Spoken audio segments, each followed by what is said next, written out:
Hello everyone. Welcome to another episode of Chatter. Today, I am delighted to be joined by Dr. Robert Epstein, an American professor, psychologist, author, and journalist, former editor-in-chief at Psychology Today, founder of the American Institute for Behavioural Research and Technology, star of the documentary The Creepy Line, and the outspoken critic of Google.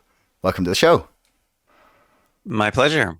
You've done quite a lot of amazing things in your career. It's been quite an eclectic collection of different areas you've studied as well, which is really fascinating. Well, I get interested in things and then I dig in, and I never expected to dig in on Google and big tech, but they piqued my curiosity. It's about more than 10 years ago, and I've just keep digging, and the more I dig, the more concerned I get. Yeah, I can imagine. Especially like I'm sure I've only scratched the surface comparative to the amount of work you've done, especially some of the studies, which I actually found out I had looked at when I was researching for my first book. When I was looking at research on yourself, I was like, hang on, I know this study. I'd been talking a lot about how social media kind of amplifies existing polarization that's there, because the question had Hmm. been like why social media had made things so crazy in America, and then to a slightly lesser extent the UK. And I find it fascinating that they were specifically like seeming to be more influenced or more polarized as a result of social media compared to like more stable sort of Western and Central European states that have got like the same access to it but don't seem to be as affected by it. Well, that's one of the things that my team and I have been studying since early 2013 is we've been looking for new forms of influence that the internet has made possible. The internet and new technologies have made possible, and the first one was we ended up calling SEAM, the search engine manipulation effect. That had to do with the power that search results have to shift people's opinions and even their votes.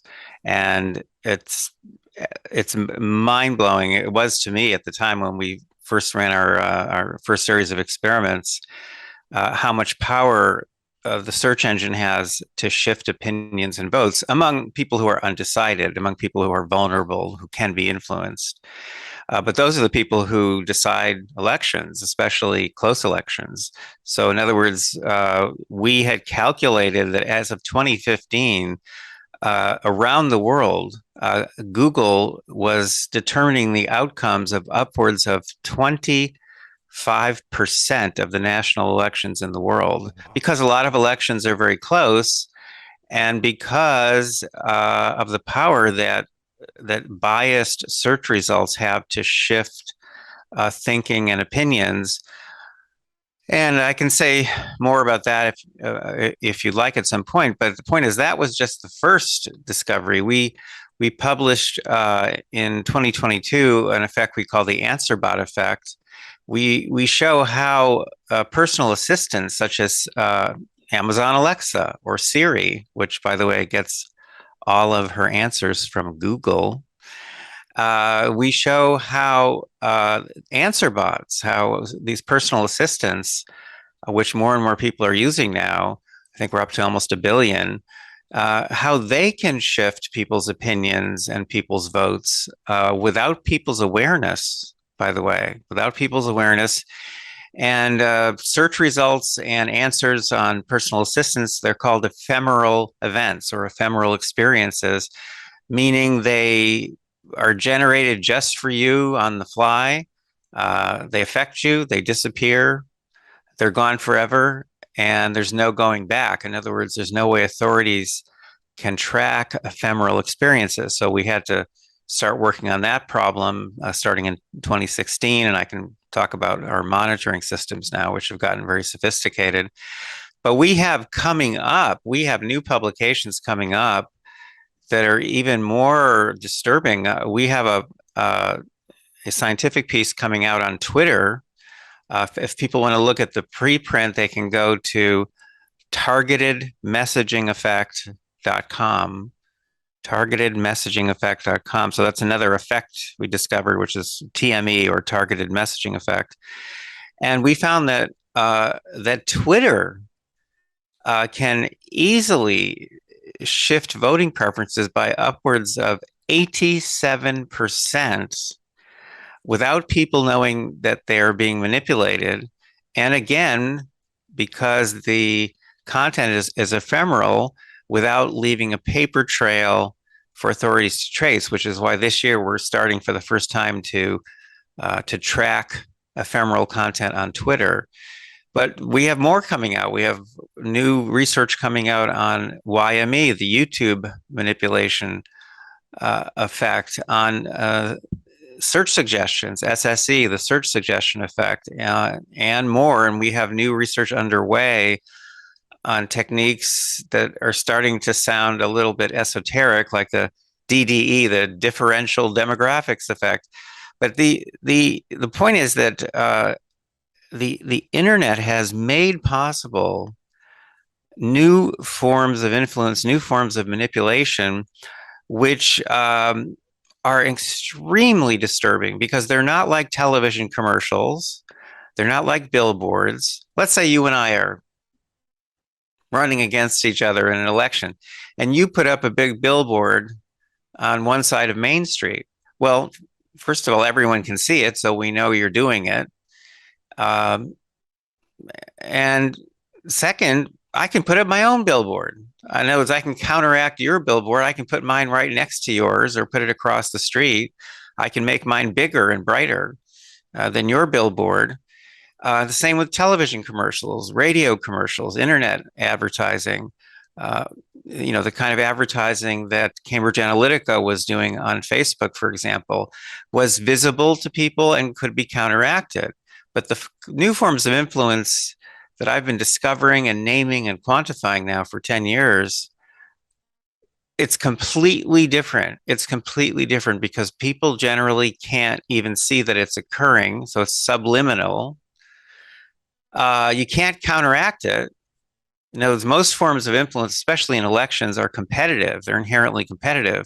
But the kinds of manipulations that are now possible because of the internet, and they're now in the hands of monopolies, big tech monopolies, they're not competitive. They're inherently non-competitive. In other words, if Google wants to support a certain candidate or a cause, uh, there's nothing you can do. You can't put up your own billboard. You see, you can't counteract what they're doing because what they're doing is subliminal. It's very sneaky. My team is we're just about the only team in the world that actually knows about these techniques and studies them and quantifies them and publishes about them. So it's a completely different world of influence that's never existed before. And it's occurring not just in the US, it's not just our eyes that are seeing all this stuff.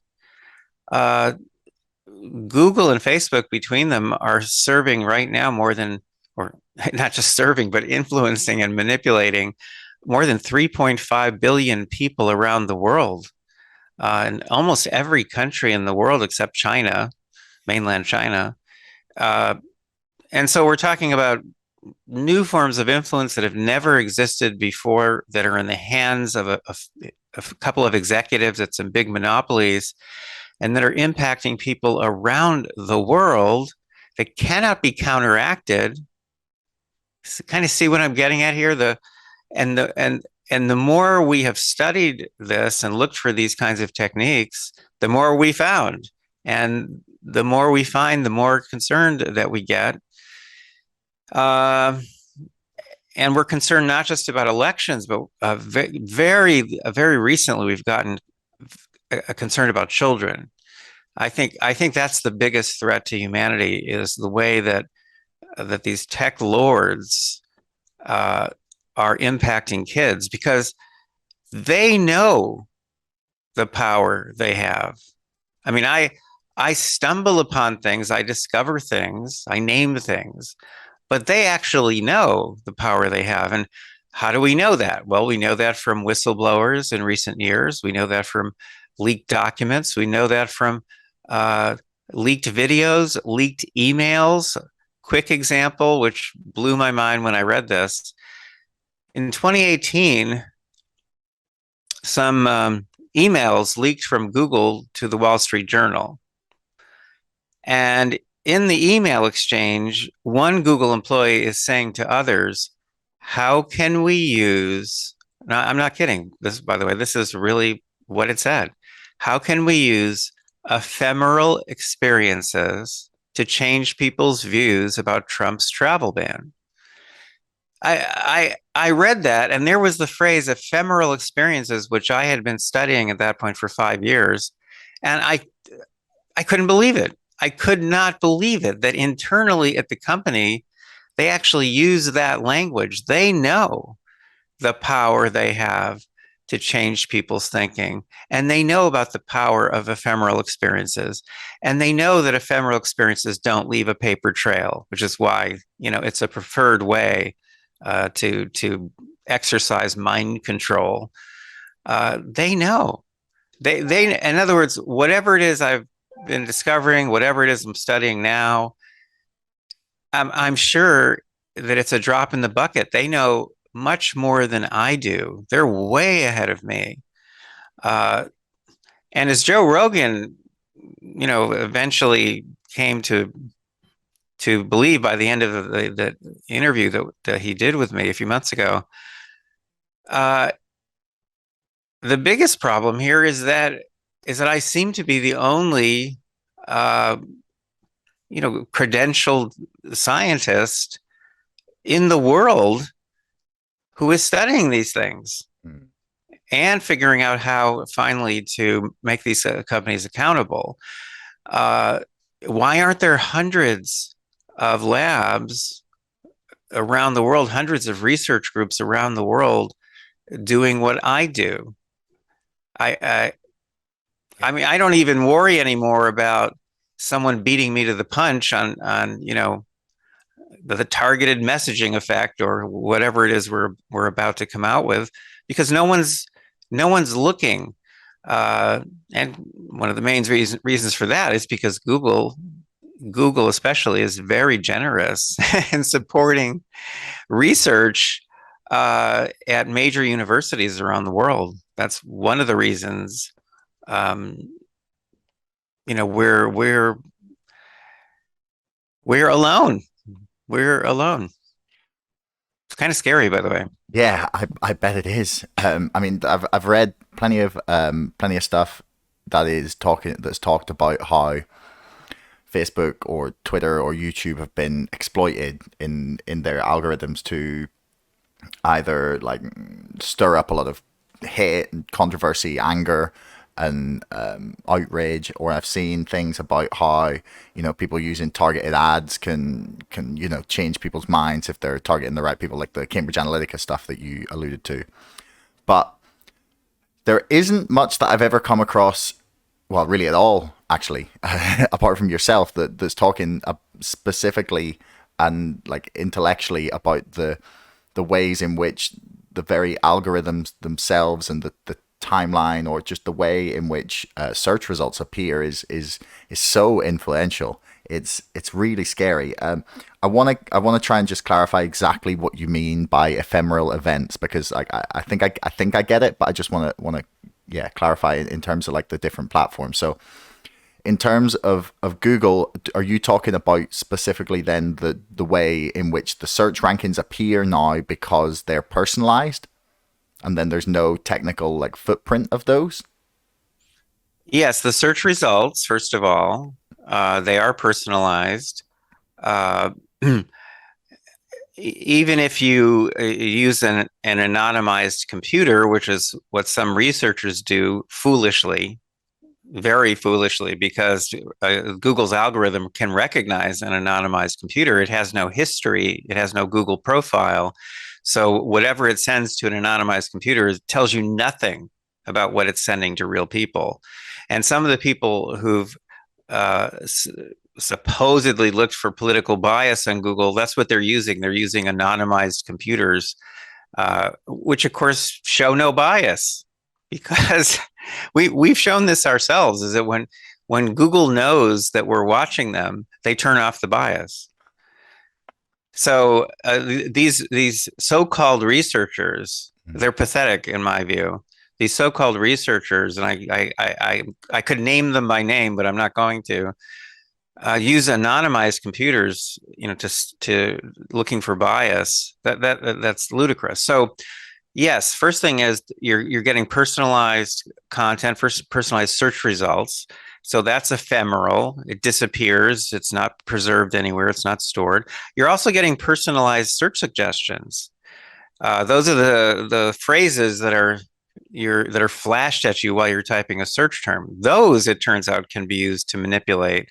We've shown in experiments that just by manipulating search suggestions, we can turn, in controlled experiments, we can turn a 50-50 split among undecided voters into more than a 90-10 split. What? More than a 90-10 split. Just from the suggestions, not even from the actual results that appear. Well, no, the suggestions, once someone clicks, that that determines the list of search results. So it's biased suggestions working in conjunction with biased search results. But the point is, we can show that just by manipulating those suggestions, which then generate search results, we can turn a 50-50 split among undecided voters into more than a 90-10 split. And your reaction was what? And that was my reaction too. I had a team over here from NPR that really screwed me over, by the way, because they did not come here to actually do any kind of legitimate piece on my work. They came here uh, to trash my work. But the interviewer started off by asking me some questions just like yours, and I started giving him numbers, and he said, "Well, that's hard to believe, isn't it?" And I replied, "Hard to believe?" I said, "No, it's completely unbelievable." I said, "That's why I repeat these experiments over and over again with different groups. That's why, we there are published replications of my work." I said, "This is completely unbelievable. These effects that we've stumbled onto, they're unbelievable, but they're real. They're real." And so we have to pay attention to them. We can't just dismiss them as, well, that's hard to believe. They're real. So anyway, ephemeral content. So yes, search results, search suggestions, which can influence people, and then the answer boxes on Google, because now more and more they're just actually giving you the answer in a box. And we've shown in experiments that when they do that, well, guess what? People spend less time looking at search results and less time clicking on search results. And a lot of people believe what's in the answer box. So it turns out, yes, we can shift opinions and voting preferences with answer boxes. We can increase the size of seam. In other words, we can increase the impact of biased search results with a biased answer box. And again, Google knows this, but all of that is ephemeral. And that's just on Google, answer boxes, search suggestions, search results. But there are other platforms out there, and they're also serving up ephemeral content. And even Google, Google they have other services, quote unquote. For example, you can go to Google News and you'll see news feeds. Well, those news feeds are ephemeral. They're also generated on the fly. They're also personalized. They can also be used to influence. Twitter feeds are ephemeral. Obviously, they're generated just for you. They're generated on the fly. They disappear. They're gone forever. Answers on personal assistants are ephemeral. If Are I say they Alexa, are they yeah. also like personalized? The personal assistant answers, are they sort of more consistent, or is it just as on the fly? Well, they're also personalized, yeah. But let's say they weren't. Hmm. Let's say that they're still Like it's still predatory. customized. Yeah. Well, it's still predatory and they're still customized. For example, they're still going to send different content to someone in a red state than someone in a blue state, or to someone in another country than someone here. And the country by country difference, which we've looked at, can be shocking. I'll give you a quick example. The Guardian like the New York Times, and for that matter, like UCLA and the University of Michigan, and like a lot of places, the Guardian, which does investigative research on tech and many other topics, the Guardian uses Google products to run everything at the Guardian. Mm. So, among other things, that means even though you're getting an email from someone at theguardian.com, if you actually look at the routing on the email, you'll find that it runs through Google because the Guardian.com emails are all Gmails. So Mm. that means the Guardian is sharing all of its content, all of its emails, all of its attachments, all of its Google Docs, all of its spreadsheets, everything. When they're working on an investigative story, even researching Google, they're sharing everything with Google. So a particular reporter there who really did some very powerful hit pieces on Google. I said to her, I don't even know how are we supposed to communicate when you are sharing everything with Google itself. And she said, well, I don't like that any more than you do. That's handled by the business people. So here's a reporter, a top reporter, acknowledging that she knows that they've given up their privacy to Google. Anyway, so she is always looking for things they do that are disturbing. So among other things, she finds that when you type something like "are Jews," Jews, "are Jews," uh, Google would send you things like "are Jews evil?" Uh, and so this reporter, Carol Cadwalader, Mm. she was kind of testing this out, and it occurred to her that a lot of suggestions that were being made by Google would take people down rabbit holes into the world of extremism, Mm. extreme white supremacy, extreme Islam.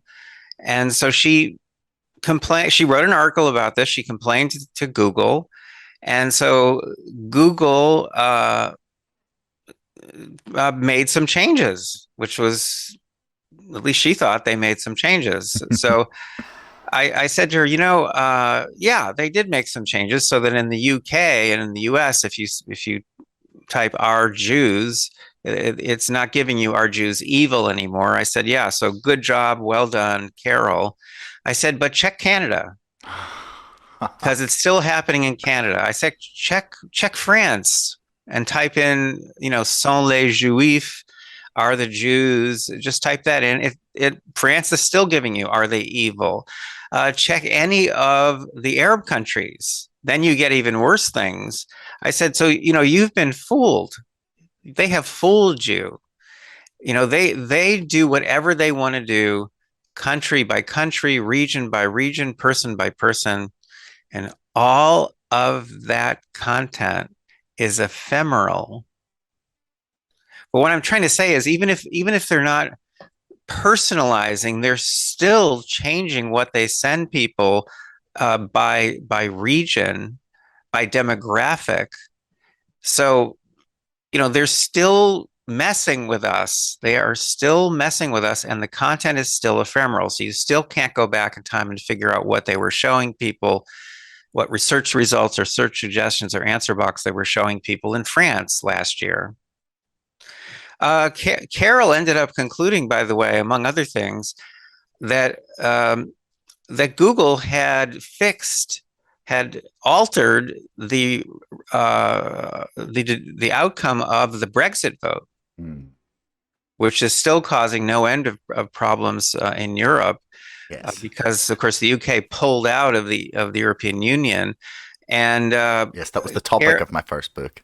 And I cited no, Carol a lot in the book, a lot of her work, actually. well, one of the things she was saying was she thinks that Google had a lot to do with this, and she thinks that it's a shame, she said, that we can't go back in time and find out what they were showing people. Of course, because it's all ephemeral. that the key to all of this is ephemeral content, which it turns out is exactly what we've been studying since early 2013, and it's uh it's mind blowing. Little footnote here, since you mentioned Brexit and Carol Cadwalader from the Guardian. Footnote: a reporter from the Times of London was interested in my work at some point. This was right before the Brexit vote. And he said, could a company like Google make a difference in the outcome? I said, yes. He said, well, how big a difference? I said, well, if you get me some facts and figures, I said, I'll run some calculations and I'll tell you. Now, at this point in time, the polls could not call a winner. They were neck and neck. The polls could not call a winner, period. No one knew whether the Brexit vote in the UK was going to pass or not. So was the UK going to pull out of the European Union or not? No one knew. So this reporter gives me a bunch of numbers, which I asked for. I ran the calculations and I said, well, okay, Google can shift, because there's a certain number of undecided voters right now there, we know from surveys, and Google can shift 400,000 votes, I said, without anyone knowing that they're doing it and without leaving a paper trail. And he said, wow, that's amazing. He didn't believe me and he never ran the story. So Brexit passed by guess how many votes? Oh, what was it? I can't even remember now. It was about 400,000 400,000? votes, roughly speaking. You can look it up, but now that's probably just a coincidence. But this has happened over and over again in my work. I've told people, I have told people publicly. I've told members of Congress. I've told attorneys general. I've told people over and over again how many votes these companies can shift, and Biden ends up winning by a margin of 6 or 7 million votes. Hillary Clinton won the popular vote by about 2.8 million votes. I had said in writing repeatedly before that election in 2016, I had said repeatedly that Google can shift between 2.6 and 10.4 million votes, depending on the assumptions you make and depending how aggressive they are. And Hillary won the popular vote by 2.8 million votes. Yeah. So the question is, so what would happen if Google had not exercised any influence in Brexit, had not exercised any influence in our elections here in the US? Well, in 2016, that suggests to me that if Google had pulled out, that the popular vote would have been extremely close. And the Brexit vote would have been uncallable. Do we know? Like, I'm thinking. First of all, actually, just for clarity for people, it was by 1.3 million votes. Actually, Leave had 17,400,000 and Remain had 16,140,000. So, just smidge under 1.3 million.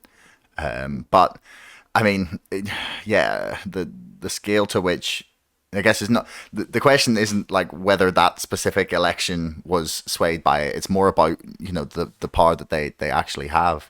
And the thing that is popping into my head is like, is there enough storage in the world to keep track of that kind of this ephemeral content? Like I in my head, I'm like, like if you stormed like the Google headquarters, right, and you went in, or the Twitter headquarters, and like you searched them and you went, I don't know, 20 stories underground into their super like deep vault of like data storage, like could they store all this data somehow, or is it too much to even like fathom? Well, it's a very good question.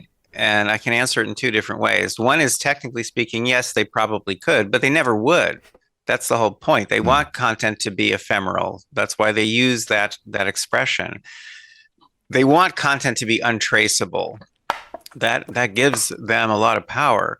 But there's another way for me to answer the question, which is for you to just pull out your phone, whatever it is, because your phone is listening.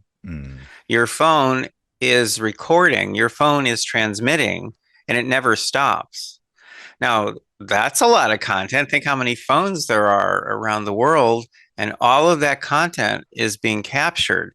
So yes, technically, if these days memory is so cheap, uh, and bandwidths are so wide that yeah, you could capture pretty much everything.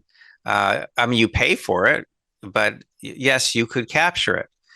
Now, the kind of phone I used doesn't do that. I use a special phone, which Joe Rogan was quite interested in and wanted me to reveal details about. And I said, "Are you crazy? I'm gonna tell all of your listeners how I protect my privacy." But anyway, but most people have phones that are surveillance devices, and even when you turn them off, they're still surveillance devices. How can that be? Well, you look old enough. I don't know how old you are, but you look old enough to remember back just a few years when you could pop the battery out of your phone. Yes, I do remember that. Okay. Which was very convenient because it meant when your battery was getting weaker, you could just replace it easily. And they still get weaker. And now, of course, that forces you to buy a new phone. So that's, you know, a sales strategy on the part of these companies is they just decided to solder in the batteries so you couldn't replace them. But there's another advantage too. If they solder in the batteries, when you turn the phone off, it's not off. Its current is still running. And by the way, that you can prove that, you know, with a voltmeter or an ammeter, you can show that there's current still flowing. And you and people know that if you turn your phone off and you keep it off long enough for a number of days, that battery is getting weaker. You turn it back on, and some of that charge is gone. Why? Because it's still on. So they solder the battery in because it makes this that device into a much more powerful surveillance device. And surveillance is the key to the money. You know, this big book came out a couple of years ago called "The Surveillance Capitalism" by a former Harvard professor, and uh, you know, Google invented the surveillance business model, and the whole idea of it is that you just track people, every single thing they do. The more, the merrier. Uh, and by the way, Google just doesn't stop. They get more and more aggressive. So you know, they Google connected people are behind the 23andMe company that collects DNA Oh, data. really? Oh yeah, that's That Google. doesn't surprise me. Yeah, so don't use 23andMe. You can use the other one, which is run by the Mormons, which is I think called archive.com or something. Oh, But 23andMe is Google. Google has invested in DNA repositories. Google at one point free, right? Everything's free. Free of charge took over the United States National DNA Repository.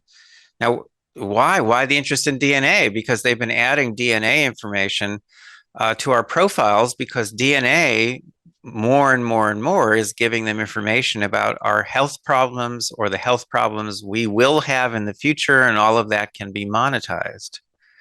They also, along the way, they end up learning, you know, which dads have been cuckolded and are not the genetic relatives of their children. So they get lots and lots of, you know, extra goodies from DNA information.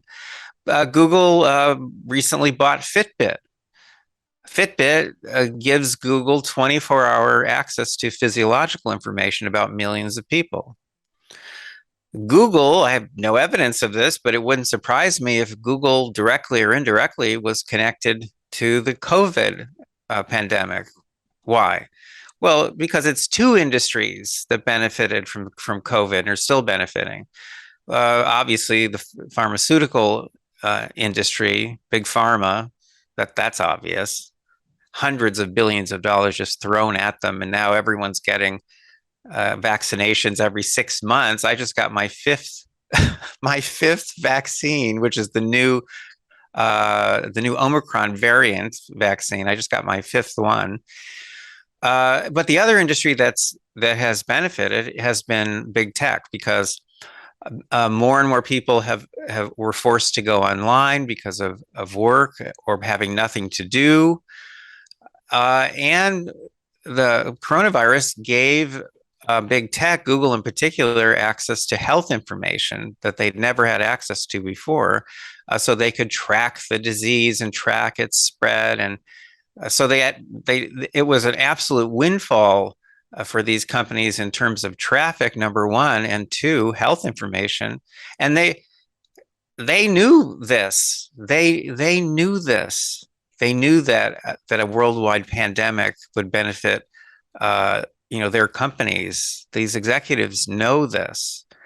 So, I think rarely do we ever really learn what's happening behind the scenes. I think if we knew what was happening behind the scenes in big pharma, we would be horrified. If we knew what was happening behind the scenes in big tech, we would be horrified. I think that would scare people more, actually, because pharmaceutical products, like, you can just sort of opt out to a certain extent. You can just say, yeah, I don't want them. I don't want your Right. painkillers. I don't want your, whatever product they're trying to sell you.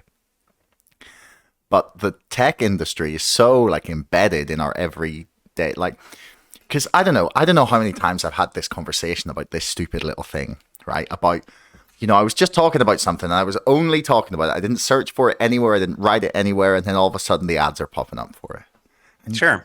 And it's like, have we all just accepted that that's happening? That they're just constantly listening? Like, this is the bit that really baffles me. And there's a quote I found of yours in an LA Times article, and you said, "People I'm closer to politically don't want to hear what I have to say."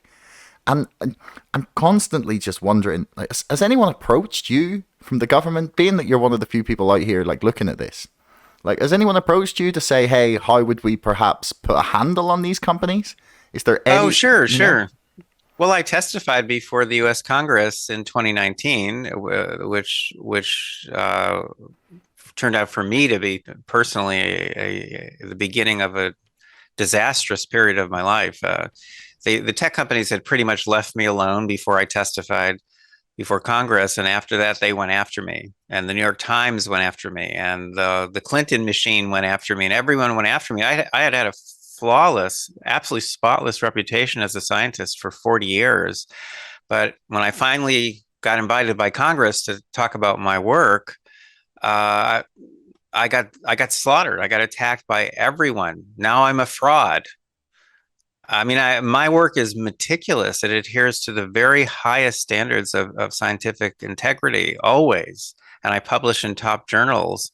And now I'm a fraud. So with no evidence at all. Hillary Clinton, whom I've always supported, actually, in response to a tweet from President Trump at the time, who was tweeting about my research, Hillary Clinton said that my work has been completely debunked. Those are her words. really? My work has never been debunked. Like, She said it was, has yeah, anyone tried she's, to refute your, has anyone from Google come along and be like, well, here, this is blatantly not true because XYZ? Has that happened?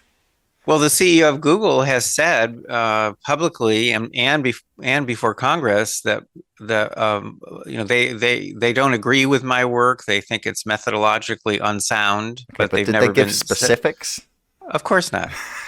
At one point, someone from Google, the head of Google Search, published a piece in Politico attacking me, calling me a conspiracy theorist, and saying my work was flawed. But I send people to that piece because there's nothing in there. There's no specifics at all about how my work is flawed, and how do I get through, top scientific reviewers and top journals. How do I get through that whole process, the peer review process, to publish if my work is flawed? It's my work is it's the best you could possibly do in the behavioral and social sciences, and I mean, all research is in some sense flawed. That's why we have a community of researchers.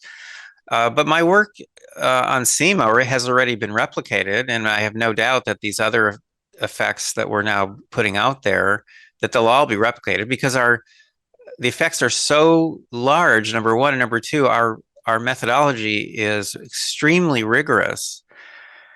But so, yes, I've talked to people from Congress. I've been in touch with people from attorneys general offices around the country since 2015. Uh, I've spoken to, the National Association here of Attorneys General. I did a private briefing in 2019, around the same time I testified. I did a private briefing for attorneys general who had come to Stanford University. So I did a private briefing for some very influential AGs, including the guy who's now head of an AG effort here in the U.S. to bring antitrust action against Google, which, by the way, a court just a few days ago upheld as a legitimate lawsuit. Google was trying to get it thrown out. But after that briefing, I went out into the hallway or waiting room, and one of the AGs walked out of that room where I'd done the briefing, and he said to me, "Dr. Epstein, I don't mean to disturb you," he said, "but I'm pretty sure you're going to get killed. You're going to die in some sort of accident in the next few months." And that was disturbing. But of course, I wasn't killed in an accident in a few months, but my wife was. Wow, that's I hope not as a result of your work. Really. I'll never know. I will never know. I will never know. I have a theory about how they could easily have caused her death. It was a car accident.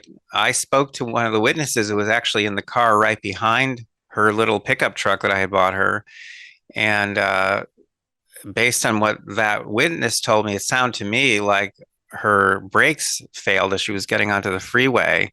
The freeway was wet, and her little truck spun out, and she got hit broadsided by a one of those huge tractor trailer trucks towing 2 loads of cement. Her car was just crushed. She didn't die right away. I was in the hospital with her 24 hours a day for 4 days. But I had my head to her chest. I heard her last heartbeat, her last breath. I will never really recover from that. I'm still wearing my wedding band. But someone could easily have tampered with her brakes the night before. Um, how would anyone know exactly where her pickup truck was? Because it wasn't home. How would anyone have? Well, after she died, and after I began to come to my senses a little bit, I started looking at her journals. I looked into her phone. I looked at her email accounts and so on. And I discovered, because she had an Android phone,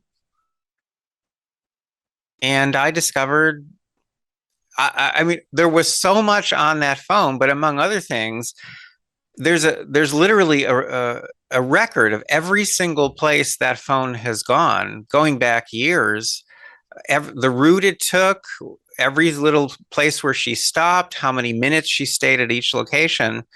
So, in other words, if someone really did want to tamper with her brakes, they they had access to to Google data, because this is all Google data. They would easily have known exactly where her pickup truck was, and that it was outside. It wasn't in a garage, and that it wasn't home. So it's not like it would have been outside my window or something. It wasn't home. It was at another place. It would have been very simple. Uh, in other words, they have so much information and they're tracking continuously. People have some awareness, like you with your phone and getting targeted ads, and people have some awareness that they're being surveilled. And as you point out, a lot of people just seem to be indifferent to it. But no one I know, well, except some of my close associates, I suppose, but most people I know have no idea how aggressively they're being surveilled. Google is not just surveilling people through Gmail.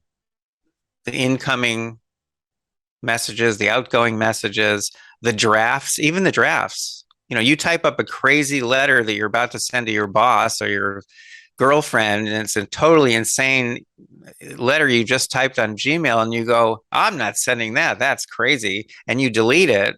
Doesn't matter. They've got it. That's now in your profile. They've got it, and that's part of their analysis of you. But it's not just through Gmail that they're surveilling. It's not just through Google Docs, through the Chrome browser, which is their browser. It's not just through YouTube, which is the second largest search engine in the world. Google is the first. YouTube is owned by Google. They're not just surveilling you, looking at the videos you watch. I mean, these are kind of obvious things. Google is actually surveilling you through more than 200 different platforms, most of which are completely invisible to people. After Google bought the next company, which makes smart thermostats, among other things, Google started putting microphones into their next thermostat Heard about this. devices, and then and more recently they've added cameras. So they got caught on the microphones, and all they did was said, "Oh, well, yes, we did put microphones in there, but we're not using them." How would you know? Around the same time, by the way, I keep an eye on Google patent applications. Google was getting patents for methods for analyzing sounds recorded in people's homes, because from sounds recorded in your home, Google can determine whether or not your sex life is okay, What? whether or not you need counseling, whether or not your kids are healthy and happy, or whether or not your kids have some sort of problem and need a therapist. I mean, think of the things that they know just by having one or more microphones in your home. And the Alexa device is a surveillance device. I mean, Alexa records have been subpoenaed in court cases. Everything that Alexa hears, Alexa records. And the same is true for Siri, and the same is true for the Google Home device, which Google has been trying to get people to put into every single room in their home. So we're talking about Google alone, more than 200 different surveillance platforms, most of which people are unaware of. Just give you one more example because it's so pervasive and so disturbing, I think. Millions of websites, to keep track of who visits their website, they use Google Analytics, which is free, right? Mm-hmm. Free. Mm-hmm. So they use Google Analytics. So Google Analytics is installed on millions of websites. So when you go to a website that has Google Analytics, Google is tracking you every single thing you do on that website. You have no idea. You're not aware of being connected to Google, but everything you do on that website is being tracked, and information is being added to your profile. Now, what right do they have to track you when you're on some other website and you're using Google Analytics and you're totally unaware of that? What right do they have to track you? Well, because their terms of service actually says, you can read it. It's available online. I mean, I've read it. When I've read it many times. I read their updates. Their terms of service, which embeds their privacy policy. So they're two separate documents connected to each other. Basically, it says straight out that we have a right to track you whenever you're using any kind of Google software or service, even if you don't know you're using it. So we've all agreed to their terms of service by using any of their products. That's the other thing too, what it actually says is you agree to these terms of service if you're using any of our products or services, even if you don't know you're using them. You've agreed to these terms of service. Now, how courts have put up with that nonsense, I have no idea, but they have. I guess that's the So most yes, shocking bit. but to answer your big question, have I talked to officials about how some of this stuff can be corrected? Yes, I've been talking for years to officials. Ted Cruz, whose politics I don't like, but Ted Cruz invited me for a private dinner with him. We talked for almost 4 hours straight about tech. We weren't talking about politics because that wouldn't have worked. We were talking about tech, and Ted Cruz is, although Sorry. in my opinion, although he says crazy things at times, he's an extremely smart man, and he understands these issues. And I kept saying to him, "Well, can't you do this? Can't you do that?" I mean, I have specific actions that I've been recommending and writing about, and talking to officials about for years. And he says I'd have to have bipartisan support. And So he I said, won't say well, anything about it until he has the support of enough people to pass a vote?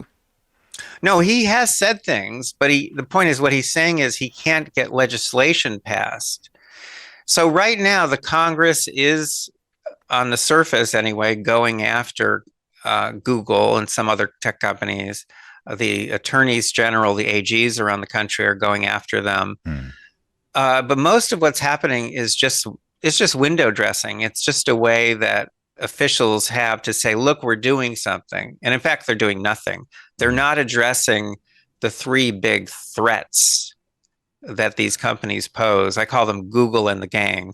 They're not addressing the three big threats. One is the surveillance. No one is addressing that.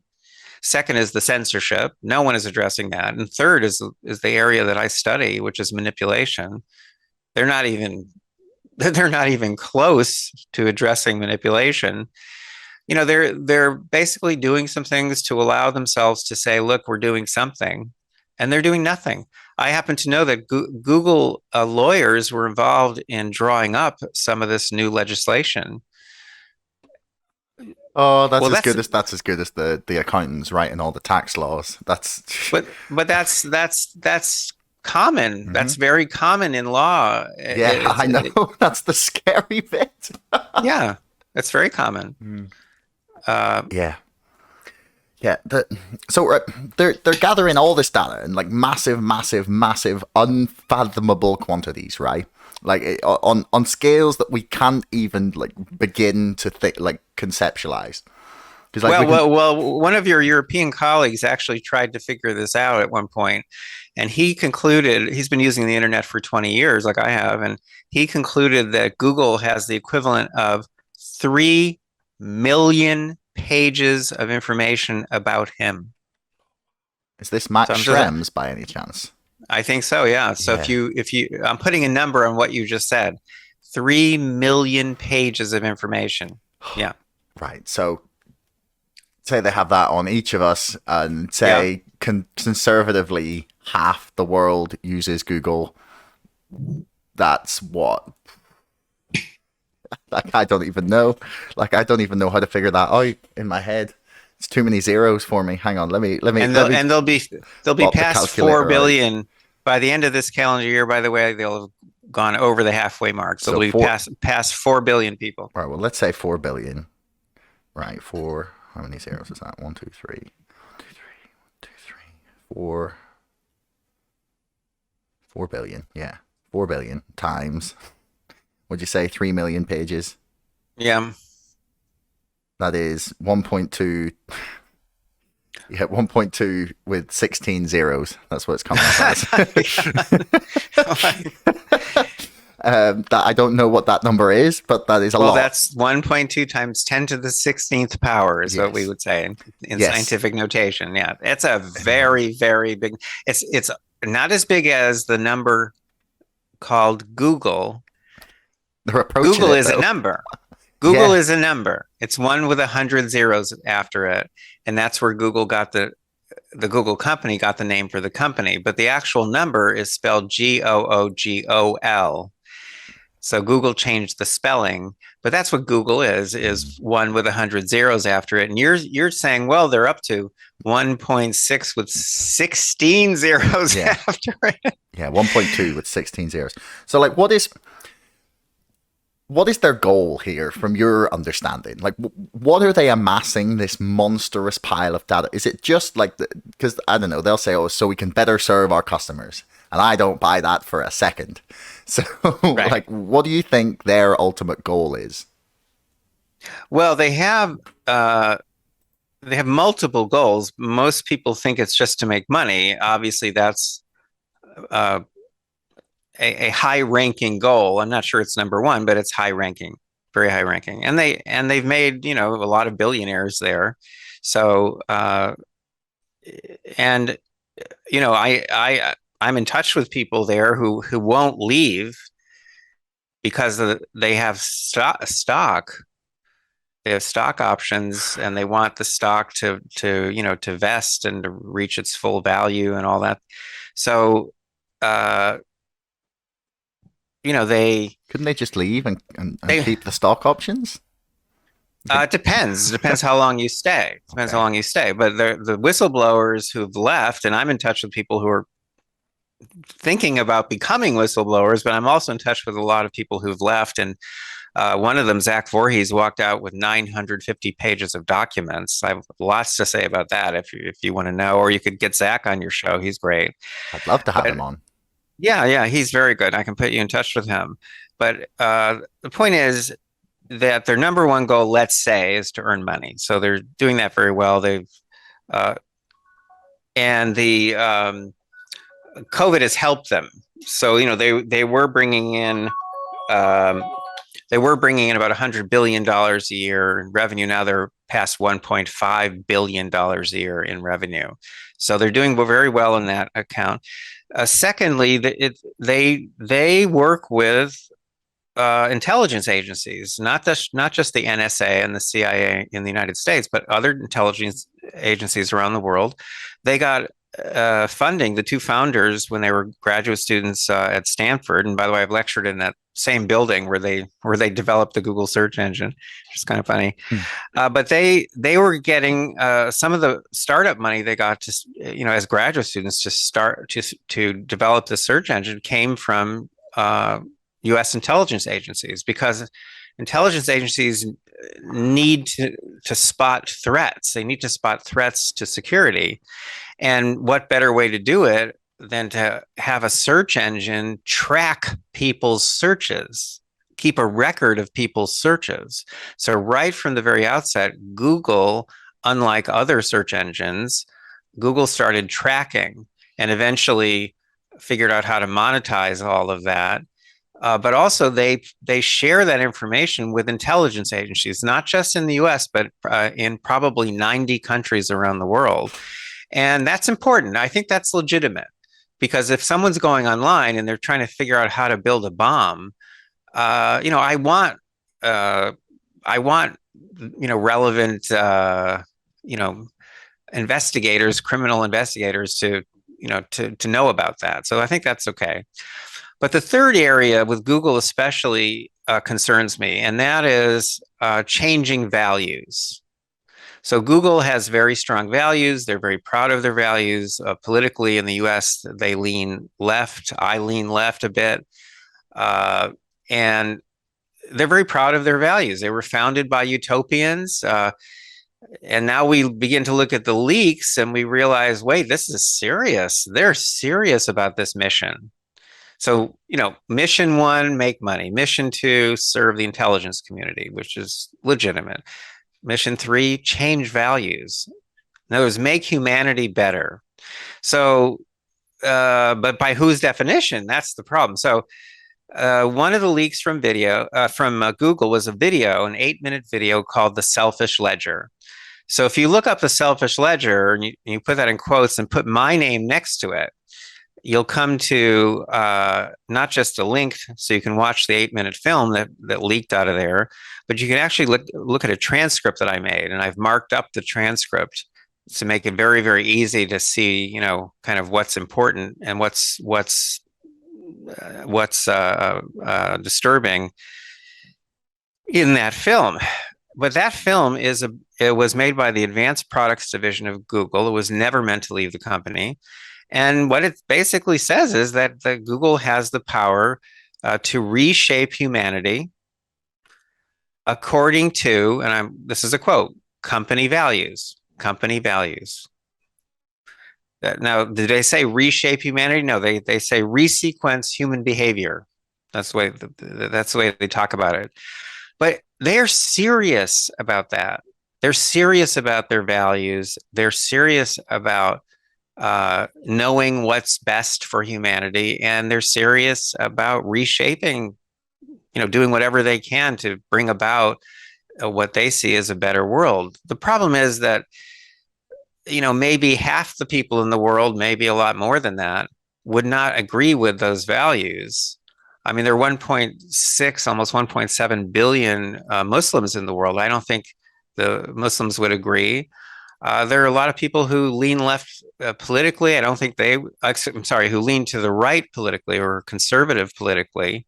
They exist in every country in the world. I don't think they would agree that Google's values are the best ones. I mean, it's ludicrous to say your values are the best. The values, that's the whole point. Values are what people as individuals believe in, but different people have different values, and each person believes strongly in his or her own values. They're in a sense, they're equally valuable, at least from the perspective of the believer. So, they've got three big missions, and they have the power, unfortunately, to act, on these missions. And so that's the question: is given that they're unregulated, given that there are no laws that restrict their ability to do whatever they want to do, how do we make them accountable to the public? Yeah. I mean, that's my next question. Yeah. What do you think is the best way to go after this? Because like, there's been, as you've noted, a few lawsuits, and then there's been a couple of recent ones against a couple of other big tech firms. I know that Steven Crowder is currently in a legal battle with both YouTube and Facebook, and maybe Twitter, actually. I know Alex Berenson recently won his case against Twitter and had his account reinstated, and now is revealing quite a lot of things about how the US government was leaning on Twitter, on not leaking or showing it on their own platform, which I find quite amusing. Um, and then there's the lawsuit by a couple of attorney generals. I'm not sure if this is the one you're referring to, against Twitter and I believe Facebook as well, for similar reasons about censorship during the COVID era. And like, is that the way you think that there's going to be like caps of power put on? Is it going to be like lawsuits, or is it like is it like individuals just deciding I'm out? Or is it The lawsuits accomplish nothing except occasional fines. And these companies are so big and have so much cash that they usually anticipate having to pay the fine. They put the fine aside. I mean, the EU has levied at least three very large fines, billion euro fines against Google since 2017, totaling more than 10 billion euros. That's nothing for Google. Google always appeals. So far, they've lost on their appeals, but again, the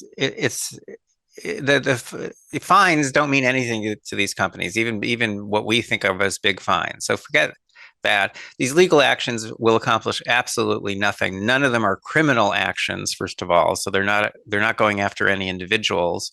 And we do that sometimes. We did that with Enron. We went after their executives.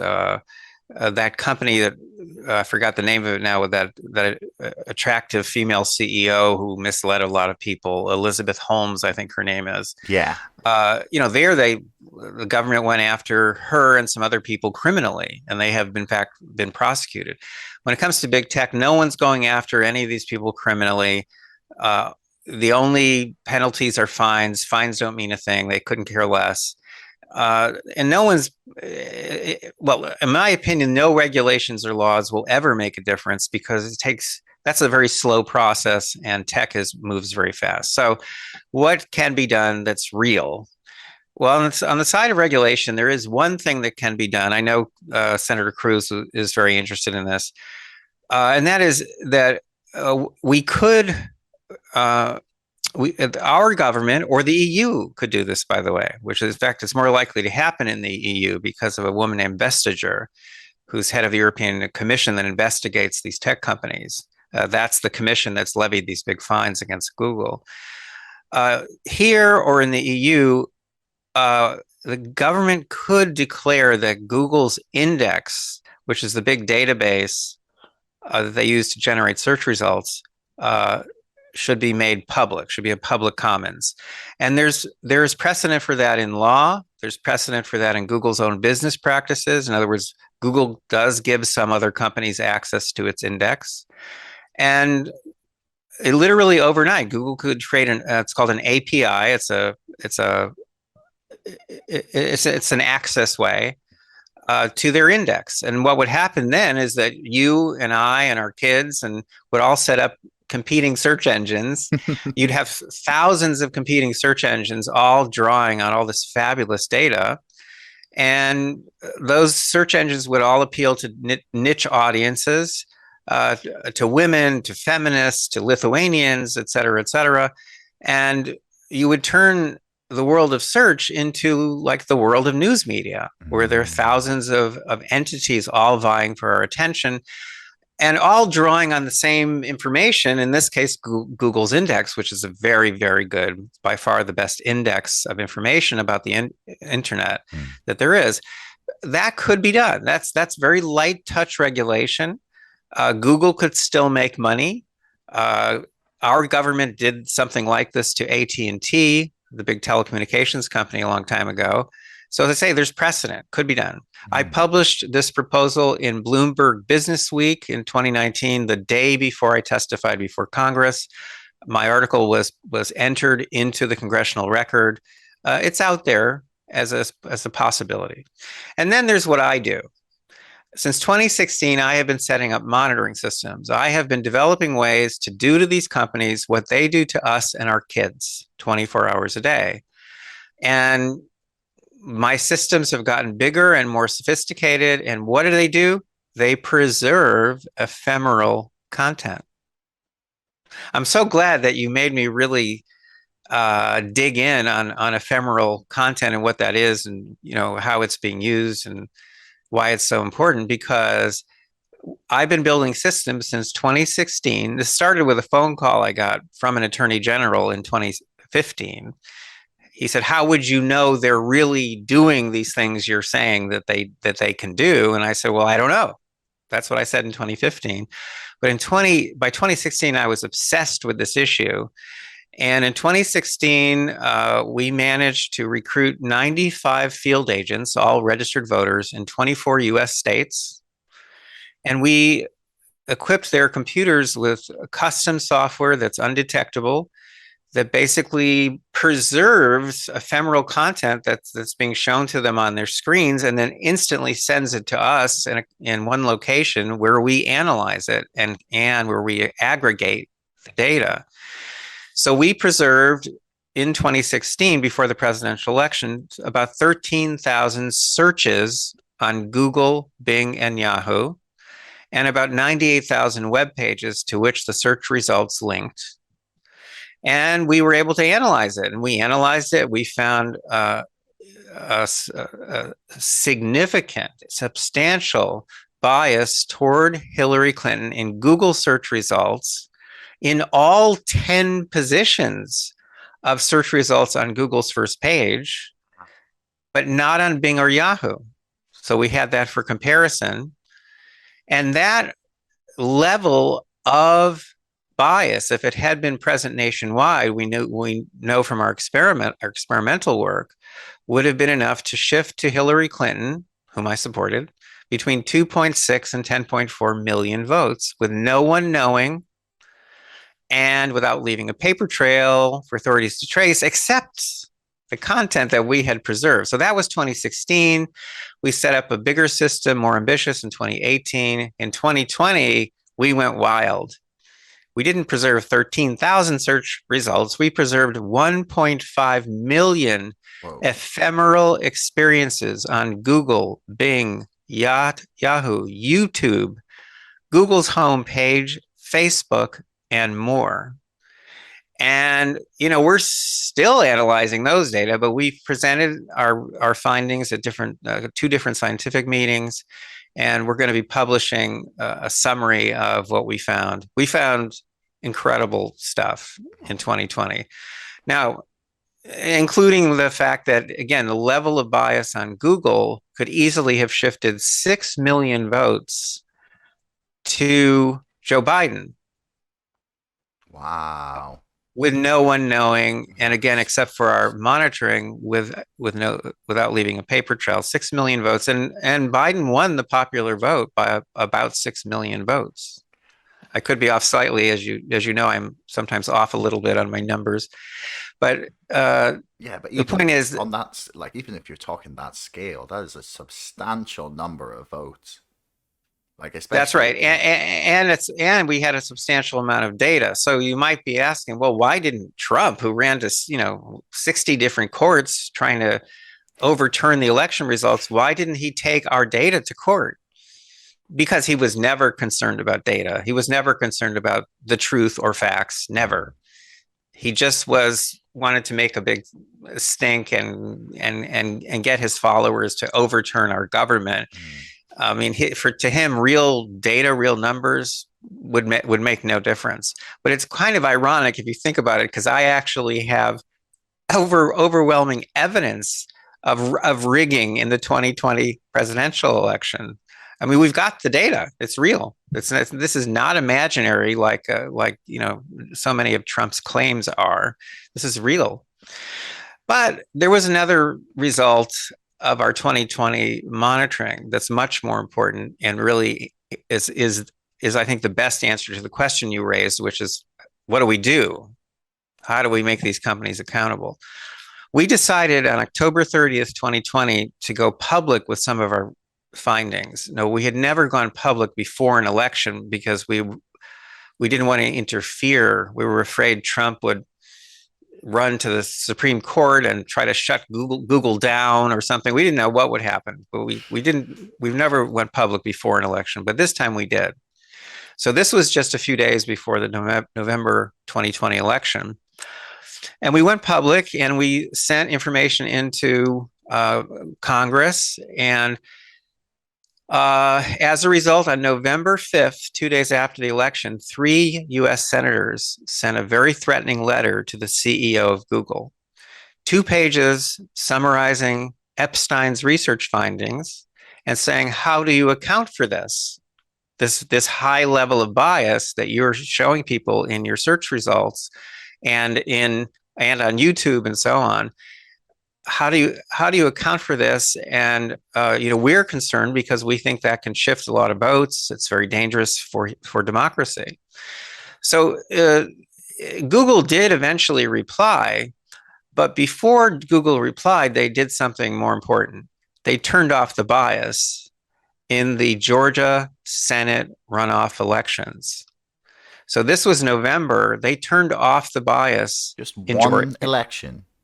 That's all they decided to do. They just, But that's all that was left. yeah. But that's stunning that they have that level of just, oh well, we'll just turn off the bias. Like, in my head, like, they've just walked over to some switch and just gone. To be honest with you, I didn't even think that was possible until Zach Voorhees walked out of Google with 950 pages of documents. One of the documents was a manual for a system they call their Twiddler system, and it says right on the front cover, it's a system for adjusting bias in search results. And Zach Voorhees, the whistleblower, told me that they can turn bias on and off like switching a light switch. And that's what we got them to do. Right after the presidential election in 2020 in the US, they turned off the bias so that in the Senate elections in Georgia, so now this is November, so that means November, December, and the first few days of January before those elections, Google completely turned off the bias in Georgia. How do I know that? Because we had more than 1,000 field agents in Georgia. In other words, we had data coming in on the computers of more than 1,000 real registered voters, and this was undetectable by Google. They didn't know which voters and what data we were getting. And they literally, these our 1,000 field agents got clean data.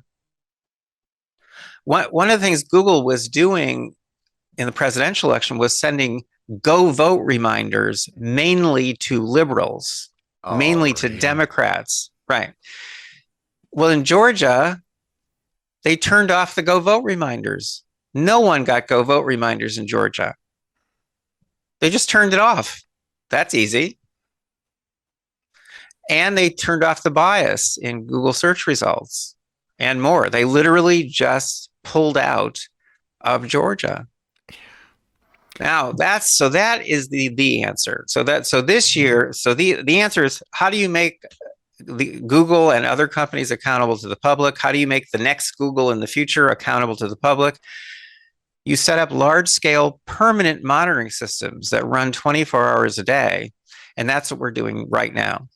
And we are monitoring data that's going not just to voters in the US, but that's going to children, because I think that's an even bigger problem, is the kind of brainwashing that Google and perhaps other companies are perpetrating on children without parents' knowledge, without anyone's knowledge, certainly without the kids' knowledge. And we are the first group in the world that has ever attempted this. But the point is, we are now building a system that will track content going to children, track it and accumulate it, aggregate it, analyze it, archive it. And we will expose any irregularities that we see. And that's how you make these companies accountable. Because when we exposed Google in 2020, they shut off the bias. And you know what? When we expose Google and other companies, when we expose the shenanigans, the manipulations they're using with voters, they're going to stop. And when we expose the manipulations they're using on children, they're going to stop. And we are trying to get into at least all 11 swing states by the midterm elections, which are in November here. And we hope by next year to get in all 50 states. And then we're not stopping, because we've already been approached by people from Canada, from Sweden, and other countries saying, help us set up monitoring systems. When we get our system here pretty much in shape and, kind of shake the bugs out of it, we are going to work with organizations around the world, and we are going to help other countries set up permanent large-scale systems that will monitor the content that the tech companies are sending to their people, to their voters, to their children. And that is how you make these companies for the first time accountable to the public. Well, that feels like an absolutely fantastic place to end things. I couldn't agree more. Sunlight is the best disinfectant, quite Correct. often. And Can I give you a couple of links? yes, please do. All right, for people who want to improve their privacy or the privacy of their family, go to myprivacytips.com. It's an article of mine. It begins with the words, I have not received a targeted ad on my mobile phone or computer since 2014. That's me. So there are ways to use technology without having your everything you do surveilled. So myprivacytips.com, that's one. If people want to support our work, they can go to mygoogleresearch.com. If people want to see this big report I prepared for the Joe Rogan Experience, and I've since then I've updated it, they can go to Google's Triple Threat, Threat.com. And that's a booklet. It's entirely free. And that will give you references, summaries of our studies. It'll give you all the details. It's really an expanded version of my congressional testimony. It's expanded and updated right up till the present, pretty much. And well, I could go on and on with links, but start with those three: Google's TripleThreat.com, myprivacytips.com, and mygoogleresearch.com. Okay, well, for people, I will put that all in the description so people can just check that out there. One more thing. I forgot I have to say this. And if any of any of you out there know any billionaires, like Elon Musk would be a perfect guide to help build our nationwide monitoring system. Peter Thiel, um, Sheldon Adelson's widow, they're the remaining Koch brother. If any of you out there know a billionaire and can get me a meeting, please, please, please get in touch with us. You can write to us directly at info at aibrt.org.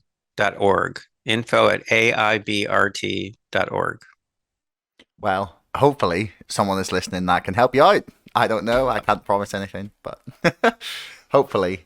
But yeah, Robert, I really want to thank you. You've been very generous with your time, and it's been an absolute pleasure to chat to you. You have scared me sufficiently, I believe. There's a lot of scary things in there, and hopefully your monitoring program is a success. I look forward to hopefully seeing it in the UK at some point. That would be awesome. Sure. But can't wait. Yeah. Can't wait to get there and build it. Well, call me. Yep, will do. Anyway. Thank you so much. Thank you for listening and for helping to teach people about these issues. They're extremely important issues. No problem. Anytime. I'll be shouting this out tomorrow morning. I'm on a podcast with Sonia Bolton first thing in the morning on her live breakfast show. So yeah, I'll be shouting this out. So maybe that'll get us a little bit more exposure as well. She's pretty popular actually these days. She was getting as many viewers online as Sky News at one point. So yeah, thanks very much. Anyway. All right. Thank you. Thanks for making it all the way to the end of the podcast.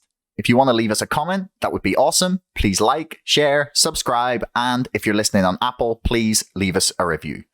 Until next time, thanks for listening.